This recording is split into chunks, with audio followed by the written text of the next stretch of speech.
तो आदि पुरुष में कुछ भी बात सही नहीं है। हनुमान जी समुद्र पार कर रहे हैं लेकिन उन्हें कोई दानव नहीं मिल रहा है। हनुमान जी अपनी मर्जी से ही गोवर्धन पर्वत को अपने ऊपर उठा के ले आ रहे हैं।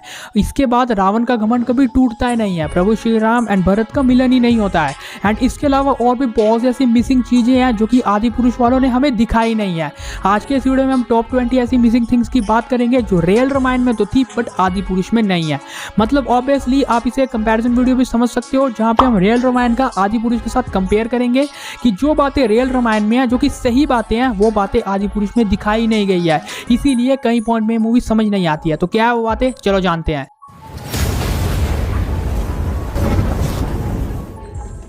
अब मैं आपको स्टेप बाय स्टेप बताता चलता हूँ। Number 1, story before exile. मतलब कि राम जी के वनवास के पहले की जितनी भी स्टोरी है आदि पुरुष में वो टोटली स्किप कर दी गई। मतलब राजा दशरथ एंड माता कैकेयी का कोई भी सीन ढंग से दिखाया ही नहीं गया है। जस्ट पिक्चर्स के थ्रू सब कुछ बयां कर दिया गया है। राम जी एंड भरत जी का मिलन ही मूवी में नहीं है, जो कि बहुत इमोशनल एंड एपिक सीन है। इवन माँ कौशल्या, भरत जी एंड शत्रुघ्न जैसे कैरेक्टर तो मूवी में ही नहीं है। एंड सबसे इंपॉर्टेंट बात कि प्रभु श्री राम एंड माता सीता का विवाह मूवी में है ही नहीं। मतलब सिर्फ इमेजेस से बता दिया गया कि ऐसे शिव धनुष तोड़ा है एंड ऐसे विवाह हो रहा है एंड बस स्किप कर दिया गया सब कुछ। राजा दशरथ की डेथ भी स्किप कर दी गई है। एंड ये सबसे बड़ी प्रॉब्लम है कि मूवी एकदम बेढंगी से स्टार्ट होती है बीच 1 से। नंबर 2, मूवी में पुष्पक विमान कहीं दिखाई नहीं है। मतलब रावण अपने बैट के ऊपर बैटमैन बन के आ रहा है सीता माता का हरण करने के लिए। नंबर 3, जटायु जी का लिटरली मजाक बना दिया मूवी में, क्योंकि उनकी डेथ कुछ इस तरह से हुई कि वो जस्ट ऊपर से गिर जाते हैं एंड राम जी से मिलते तक नहीं है। उन्होंने ऑलरेडी प्राण त्याग दिए थे। मतलब जब एक्चुअली में उनकी डेथ होने वाली थी तो वो राम जी के बाहों में ही अपने प्राण त्यागते हुए बोलते हैं कि माता सीता को वो ले गया है, आप उसे बचाइए। लेकिन ये सारे सीन मूवी से कट कर दिए गए हैं। मतलब जटायु जी को तो मजाक ही बना के रख दिया। नंबर 4, बाली जी की डेथ के बाद का ढंग का सीन नहीं है। राम जी उन्हें मारते हैं एंड जस्ट खत्म। मतलब एक ही सेकंड में वो नीचे गिरते हैं एंड सुग्रीव को वानर राज बना दिया जाता है। बट एक्चुअली में क्या हुआ था कि जब वाली मरे थे तो उस टाइम उन्होंने श्री राम के बाहों में ये बात कही थी कि अगर आपने मुझसे कहा होता तो मैं उस राक्षस के 10 के 10 सिर आपके कदमों में रख देता। लेकिन ऐसे एपिक डायलॉग मूवी से गायब थे, या ये पूरे सीन ही गायब थे। नंबर 5, अब ये सबसे इंपॉर्टेंट बात है जो कि आदि पुरुष वालों ने पता नहीं क्यों ही स्किप कर दी। मतलब पूरी मूवी में संपत्ति जी कहीं है ही नहीं। संपत्ति जी जटायु जी के बड़े भाई थे एंड इन्होंने ही बताया था वानर सेना को कि लंकेश समुद्र के उस पार ले गया है माता सीता को। लेकिन आदि पुरुष में संपत्ति जी नहीं है। मतलब वानर सेना को पता कैसे चला कि भाई माता सीता है कहाँ पे, क्योंकि संपत्ति जी ने तो बताया था। तो आदि पुरुष वाले वानरों के पास पता नहीं कौन सी टेक्नोलॉजी थी कि उन्हें ऑलरेडी पता था कि माता सीता कहाँ पे है। भाई माना कि तुम बहुत सी चीजें स्किप कर रहे हो, लेकिन इंपॉर्टेंट पार्ट स्किप मत करो जो स्टोरी से लिंक्ड है, जो कि बताती है कि नेक्स्ट पेज में स्टोरी कहां पे पहुंच रही है। एंड इसी के साथ नंबर 6, जब जामवंत जी हनुमान जी को उनकी पावर रियलाइज करवाते हैं तो उस टाइम हनुमान जी के मुंह पे कोई एक्सप्रेशन ही नहीं है। असली में वो बहुत खुश होते थे, या उनका एक्सप्रेशन था कि हाँ एक्चुअली में मैं इतना पावरफुल हूँ। लेकिन इस मूवी में जस्ट ऐसे मुंह बनाया है बस, और कुछ नहीं। एंड ऐसे ही उनका साइज इंक्रीज होता है एंड वो समुद्र लांघने चले जाते हैं। एंड यहीं पे आता है मेरा 7th पॉइंट कि जब वो समुद्र को पार कर रहे होते हैं तो उन्हें एक भी राक्षस नहीं दिखता है। अगर आपने रामायण पढ़ी या देखी होगी तो उस टाइम पे जब हनुमान जी समुद्र को लांघ रहे होते हैं तो उनके रास्ते में बहुत से राक्षस आते हैं, लेकिन आदि पुरुष में सीधा ही पहुंच जाते हैं बिना किसी राक्षस के। नंबर 8, ओरिजिनल रामायण में हनुमान जी लंका पहुंच तो जाते हैं लेकिन बहुत ज्यादा मेहनत लगती है सीता माता को ढूंढने में, लंका को एक्सप्लोर करने में।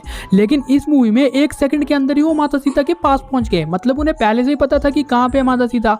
एंड इवन इसमें वो डायरेक्ट उनसे मिल रहे हैं। असली रामायण में उन्होंने एक गाना गाया था, उसके बाद उन्होंने अंगूठी दी थी, लेकिन इसमें जस्ट डायरेक्ट ही हो रहा है सब काम। एंड इसी के साथ मेरा एक और पॉइंट कि रावण की सेना को ऑलरेडी पता चल गया कि कोई आया है। हाँ, क्या तेरी बुआ का बगीचा यहाँ पे घूमने आया है। एंड ऐसे ही हनुमान जी को पकड़ा एंड ले गए रावण के पास।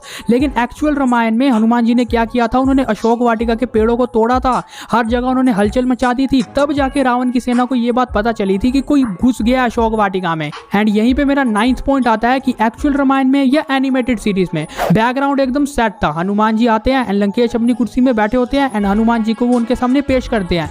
लेकिन इसमें रावण बिल्डिंग कर रहा है भाई। लेकिन इस बात को तब भी छोड़ दो, इस मूवी में रावण को क्या लगता है कि अगर वानर के पूंछ में आग हो तो वो कैसा लगेगा, जला दो पूंछ। लेकिन एक्चुअली में ऐसा हुआ था? बिल्कुल नहीं, क्योंकि एक्चुअली में क्या हुआ था कि हनुमान जी ने अपनी पूंछ को बहुत लंबा कर लिया था एंड रावण से भी बड़े सिंहासन बिठा लिया था एंड उसमें जाके बैठे थे। एंड इसी वजह से रावण को गुस्सा आता था एंड वो ऑर्डर देते थे कि भाई जला दो पूंछ। इस वानर को बहुत ज्यादा घमंड है अपनी पूंछ का, इसकी पूंछ ही जला दो। लेकिन मूवी में ये सब चीजें गायब है। मूवी में क्या बताया गया, हाँ पूंछ में आग लगा दो कैसा लगेगा वानर, चलो देखते हैं, चलो जाओ जाओ बेटे जला दो उसे। बस ये किया है रावण ने पूरी मूवी में। एंड इसी के साथ मेरा नंबर 10th पॉइंट आता है कि हनुमान जी ने अक्षय जो कि रावण का एक पुत्र था उससे भी युद्ध किया था, वो युद्ध मूवी में है ही नहीं। अब बात करते हैं नंबर 11 की, जो सचमुच सोचने वाली बात है कि हनुमान जी विभीषण जी से लंका में ही मिलते हैं। जब वो वापस आ रहे होते हैं तो उनको एक घर से श्री राम की प्रार्थना की आवाज आती है एंड जब वो वहां पर जाते हैं तो वो पहली बार विभीषण जी से मिलते हैं एंड उस टाइम उन्हें रियलाइज होता है कि लंका में भी श्री राम का कोई भक्त है। एंड इस टाइप का मिलन पूरी मूवी में है नहीं, मतलब हनुमान जी विभीषण जी से मिले ही नहीं है मूवी में, बाद में मिल रहे हैं, मतलब ये मिलन कैंसिल कर दिया गया। एंड यहीं पे मेरा क्वेश्चन आता है विभीषण जी एंड राम जी के मिलन को लेके, क्योंकि एक्चुअली में क्या हुआ था कि विभीषण जी को ये बात पता थी कि राम एक ईश्वर है, तभी तो वो उनकी पूजा करते थे। इसलिए जब वो प्रभु श्री राम से पहली बार मिले तो वो बहुत ही खुश हो जाते हैं एंड सीधा उनके कदमों में गिर जाते हैं ताकि वो आशीर्वाद ले सके।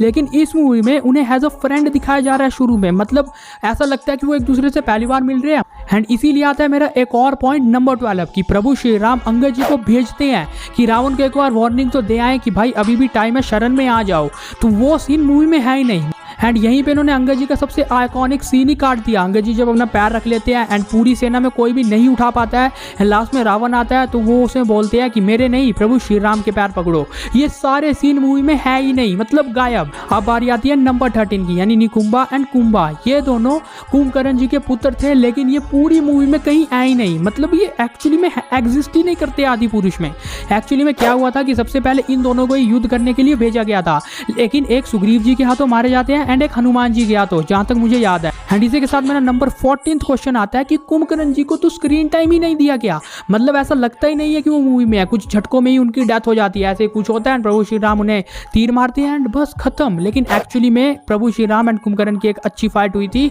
जो कि इनको दिखानी चाहिए थी। एंड सबसे इंपॉर्टेंट बात कि कुंभकर्ण जी ने ऑलरेडी रावण को ये बात समझाई थी कि माता सीता को वापस दे दो, लेकिन ये बात भी मूवी में नहीं है। तो अब बारी आ गई नंबर 15 की कि हनुमान जी को जब संजीवनी बूटी के लिए भेजा जाता है हिमालय पर्वत में, तो उस टाइम हनुमान जी को ये बात नहीं पता होती है कि संजीवनी बूटी कौन सी है इस पूरे पर्वत में, इसीलिए वो पूरा पर्वत उठा के लेके आते हैं।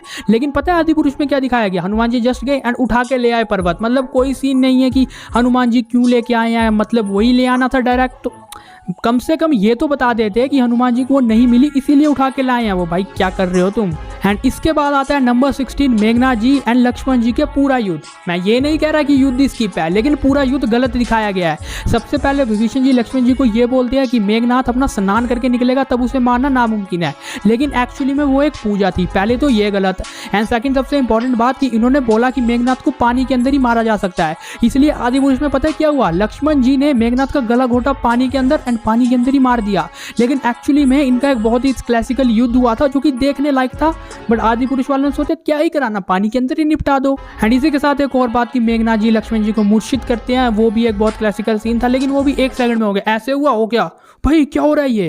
एंड इसी के साथ मेरा 17 पॉइंट आता है कि मेघनाथ जी भी अपने घमंड में ही मर गए। मेघनाथ को लास्ट में ये बात रियलाइज हो जाती है कि उन्होंने नारायण से पंगा लिया है, इसीलिए वो अपने पिता यानी रावण के पास जाते हैं और उन्हें ये बात बोलते हैं कि आप इस युद्ध को अभी भी रोक दो, क्योंकि अगर मेरी मृत्यु होती है ना तो आप इस युद्ध को रोक दो। लेकिन ये सारे सीन मूवी में गायब है। ओवरऑल रावण की पूरी army, Kumbhkaran ji, Meghnath ji and even Ravan पूरी तरह डूब जाते हैं अहंकार में इस मूवी के अकॉर्डिंग, असली में नहीं। एंड बिल्कुल सेम ऐसा 18th पॉइंट की भविष्य जी थे वो जिन्होंने ये बताया था कि रावण की नावी में मारो तब जाके वो मरेगा। लेकिन आदि पुरुष में पता क्या हो रहा है, प्रभु श्री राम खुद ही ट्राई कर रहे हैं, हाँ चलो नावी में मारते हैं। एंड वही मतलब भविष्य जी ने बताया था प्रभु श्री राम को, तब जाके तो वो रावण को मार पाए थे। लेकिन मूवी में ये सारे सीन कट कर दिए गया है। ओवरऑल मूवी ने ये दिखाया है कि रावण एंड उसकी पूरी सेना एविल है एंड प्रभु श्री राम एक हीरो है। इनको पवित्रता की तरह नहीं दिखाया गया, हीरो एंड विलन की फाइट हो रही है वो दिखाया गया, अवेंजर्स थैनोस। एंड इसी के साथ 19 पॉइंट की रावण की डेथ अहंकार में ही हो गई। मतलब एक्चुअल रामायण में ऐसा हुआ था कि रावण की डेथ के बाद प्रभु श्री राम ने लक्ष्मण जी को भी बोला था कि हाँ रावण से कुछ ज्ञान की बातें लेके आओ, लेकिन ये सारे सीन मूवी से गायब है क्योंकि वो अहंकार में ही मर गया है। अब इस वीडियो को खत्म करते हैं 20th पॉइंट के साथ, जो ये है कि इस फाइट के बाद कुछ भी नहीं दिखाया गया। मतलब जैसे ही फाइट खत्म होती है सब एक प्रणाम देते हैं एंड आदि पुरुष मूवी खत्म हो जाती है। मतलब तुमने 3 घंटे लिए ना ढंग के कोई सीन दिखाए, इतने ज्यादा सीन जो कि मैंने 19 बताए अभी वो सारे मिस थे, लेकिन इसके बावजूद एंडिंग ही नहीं दिखाई। मतलब एंडिंग क्या कि प्रभु श्री राम अयोध्या वापस जाते हैं, फिर उसके बाद क्या हुआ, भविष्य जी राजा बनते हैं, वो भी थोड़ा बहुत बताते हैं, वो भी नहीं दिखाया गया। ओवरऑल इस मूवी को एकदम बेढंगा सा स्टार्ट किया था एंड बेढंगा सा ही खत्म कर दिया गया। और अब लास्ट में 20 पॉइंट को डिस्कस करने के बाद तो मैं यही कहूंगा कि हमने मूवी में देखा क्या फिर। मतलब मूवी बेढंगी से शुरू होती है, बेढंगी से खत्म होती है। इतने ज्यादा एपिक सीन जो कि मैंने आपको बताया ये तो मिस ही है मूवी से, तो फिर बनाई क्या है इन्होंने ये। एंड इसके बावजूद भी आदि पुरुष के राइटर क्या बोल रहे हैं कि हमने रामायण नहीं बनाई, मतलब गलती करने के बाद भी एक्सेप्ट नहीं कर रहे हैं भाई, पता नहीं क्या सीन है इनका। और मोस्ट प्रोबेबली आदि पुरुष के ऊपर हम लोगों का लास्ट वीडियो हो सकता है, क्योंकि इसके बाद कोई ढंग का कंटेंट बचा नहीं। अगर एचडी पीरियड में आती है तो हाँ हिडन डिटेल्स ढूंढने की कोशिश करेंगे, लेकिन आज के इस वीडियो को यहीं पे खत्म करते हैं, जहाँ पे हमने इसे बेसिकली उस रामायण से कंपेयर किया जो ओरिजिनल है, मतलब टॉप 20 ऐसे मिसिंग थिंग्स जो कि ओरिजिनल रामायण में तो है लेकिन आदि पुरुष में नहीं है। अगर आपको वीडियो पसंद आया होगा तो वीडियो को लाइक कर देना, शेयर कर देना एंड हमारे इस चैनल को सब्सक्राइब मार के बगल वाले बेल आइकन को जल्दी ऑन कर दो।